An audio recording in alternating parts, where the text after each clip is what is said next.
विद्यार्थी मित्रांनो, आपल्या ह्या शेवटच्या पहिल्या चॅप्टरचा शेवटचा मुद्दा आज आपण अभ्यासणार आहोत. तर हा शेवटचा मुद्दा आहे सेबी. तर सेबीला इंग्लिशमध्ये securities and exchange board of India असं म्हणतात आणि मराठीत भारतीय रोखे आणि विनिमय महामंडळ असं म्हणतात. तर अशा रीतीने सेबीचा फुल फॉर्म हा securities and exchange board of India असा आहे आणि मराठीत त्याला भारतीय रोखे आणि विनिमय महामंडळ किंवा भारतीय प्रतिभूती महामंडळ असं सुद्धा म्हणतात.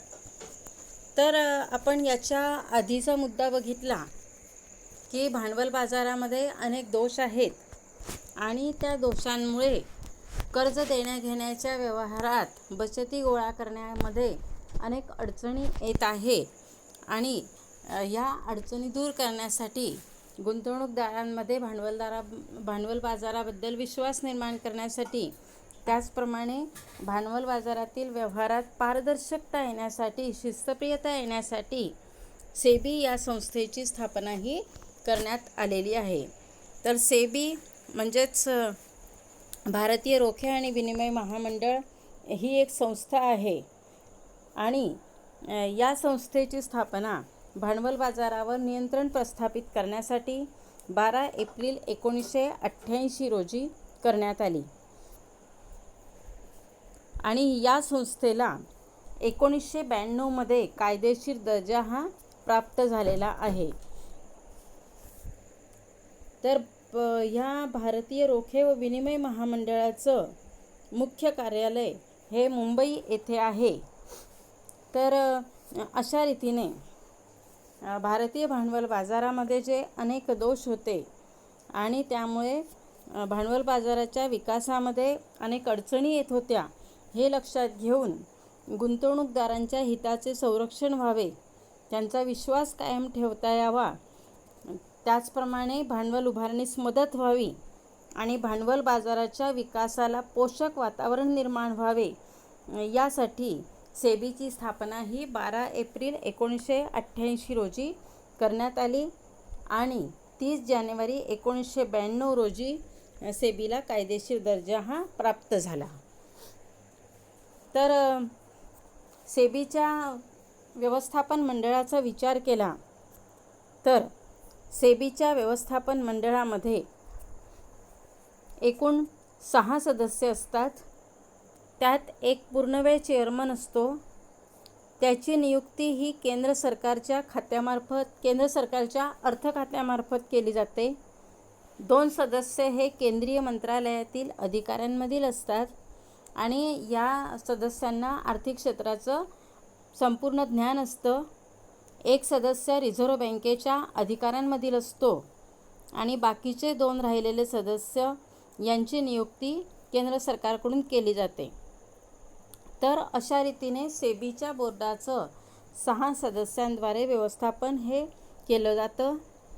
तर या व्यवस्थापन मंडळात एक पूर्णवेळ चेअरमन असतो आणि ह्या चेअरमनची नियुक्ती केंद्र सरकारच्या अर्थ खात्याकडून केली जाते. 2 सदस्य हे केंद्रीय मंत्रालयातील अधिकाऱ्यांमधील असतात आणि या सदस्यांना आर्थिक क्षेत्राचं परिपूर्ण ज्ञान असतं. एक सदस्य रिझर्व्ह बँकेच्या अधिकाऱ्यांमधील असतो आणि बाकीचे 2 सदस्यांची नियुक्ती ही केंद्र सरकारकडून केली जाते. तर सेबीच्या व्यवस्थापन मंडळातील जो चेअरमन असतो त्याची नियुक्ती ही 5 वर्षासाठी केलेली असते. तर सेबीचं प्रमुख कार्यालय हे मुंबई येथे असून प्रादेशिक कार्यालय दिल्ली, कलकत्ता, चेन्नई येथे आहे. तर सेबीची जेव्हा स्थापना झाली तेव्हा सेबीचं भांडवल म्हणजेच 1988 मध्ये सेबीची स्थापना झाली, त्यावेळेला सेबीचं प्रारंभिक भांडवल हे 7.5 कोटी रुपये होतं आणि हे IDBI, ICICI आणि IFCI ह्या प्रवर्तक बँकांनी सेबीला पुरवलं होतं. तर सेबीच्या भांडवलाची स्थापनेच्या वेळेसच भांडवल बाजारात गुंतवणूक करण्यात आली होती आणि ह्या गुंतवणुकीपासून जे व्याज मिळतं त्या व्याजावरती सेबी आपला दैनंदिन खर्च भागवित होती. तर अशा रीतीने गुंतवणूकदारांच्या हिताचे संरक्षण करण्यासाठी आणि भांडवल बाजारातील व्यवहारावर नियंत्रण ठेवता यावे यासाठी एका शिखर संस्थेची गरज होती आणि सेबीची स्थापना त्यासाठी करण्यात आली.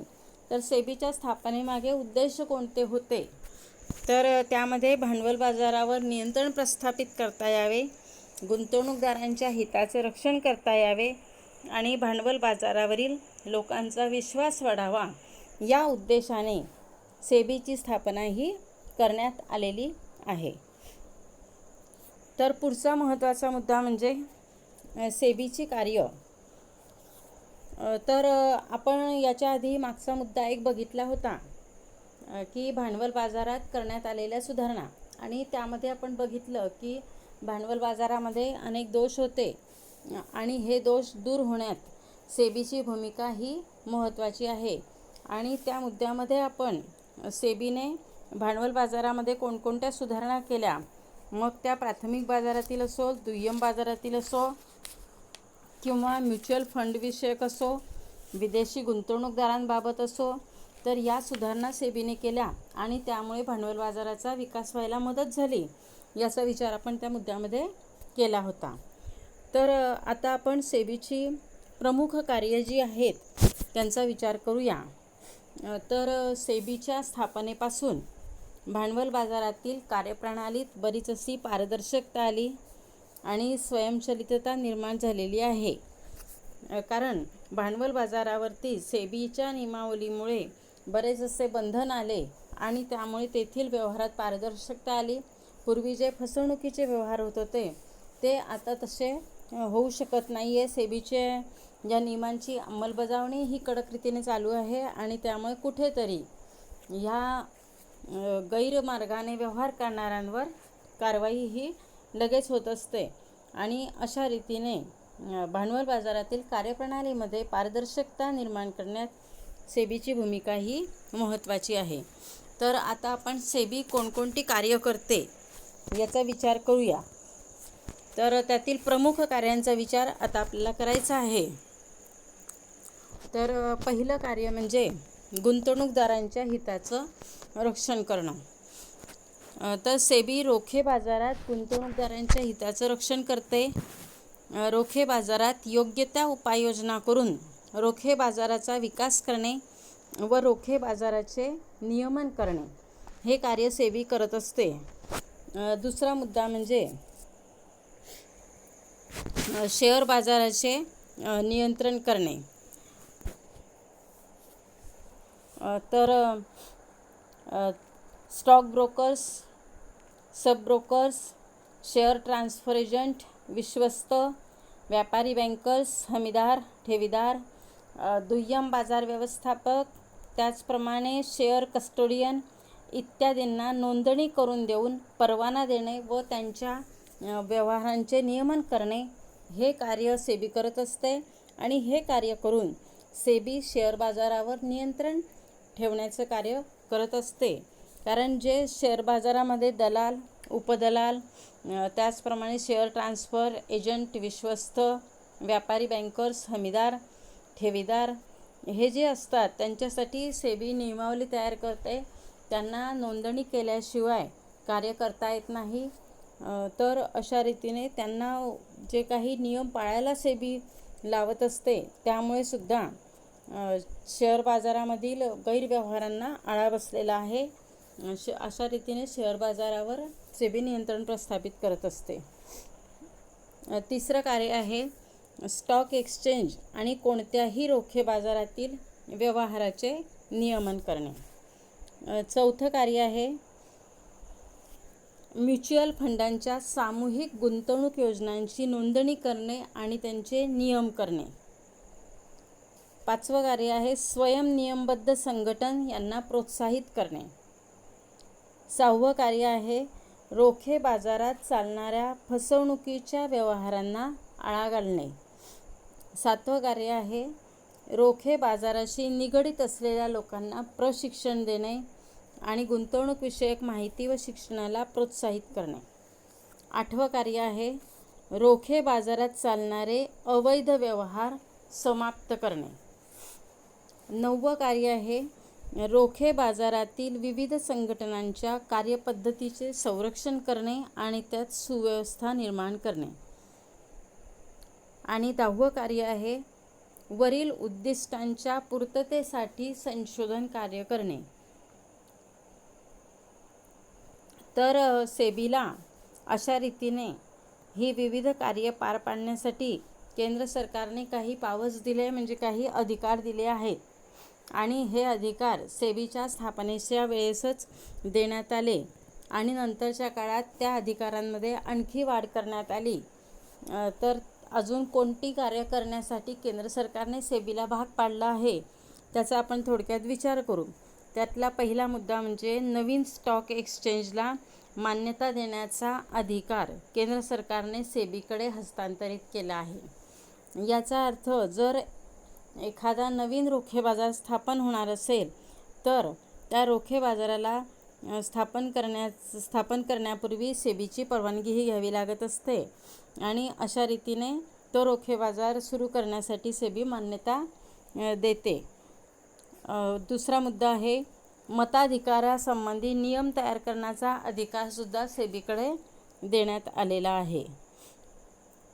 तिसरा मुद्दा म्हणजे शेअर खरेदी विक्रीविषयी काही वाद निर्माण झाले तर ते मिटवण्याचा अधिकारसुद्धा सेबीला प्राप्त झालेला आहे.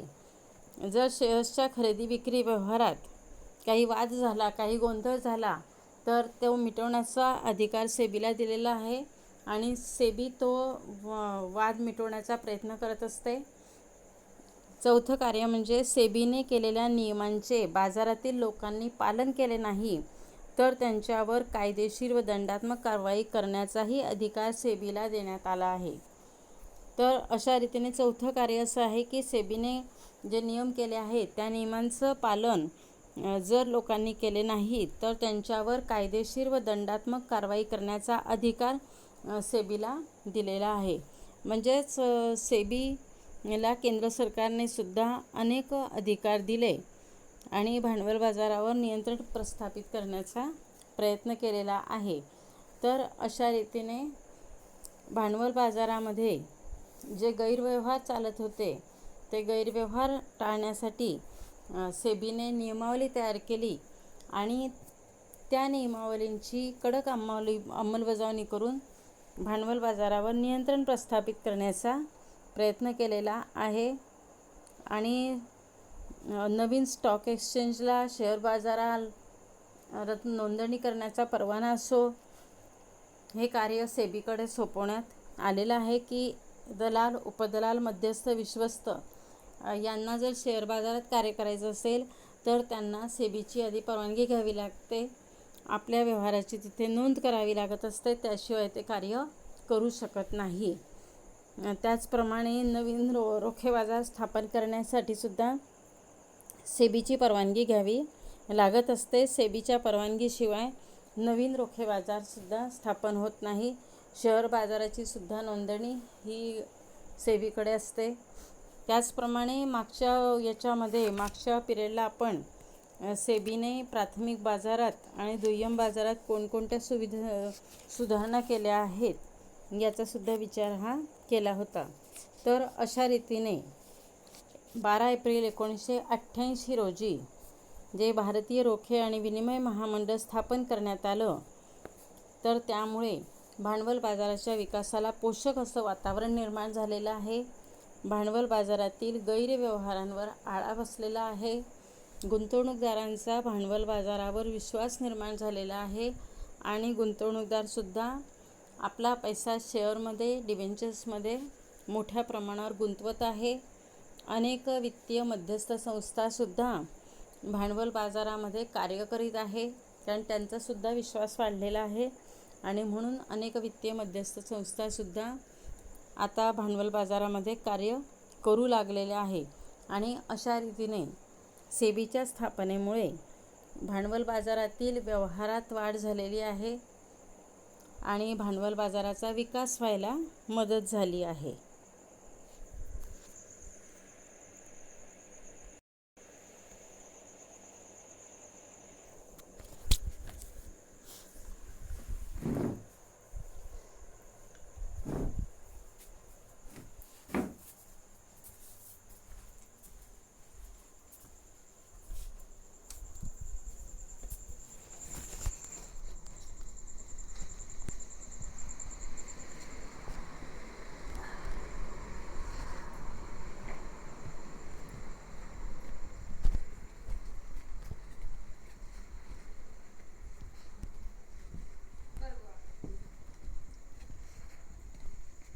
भाऊ घे घे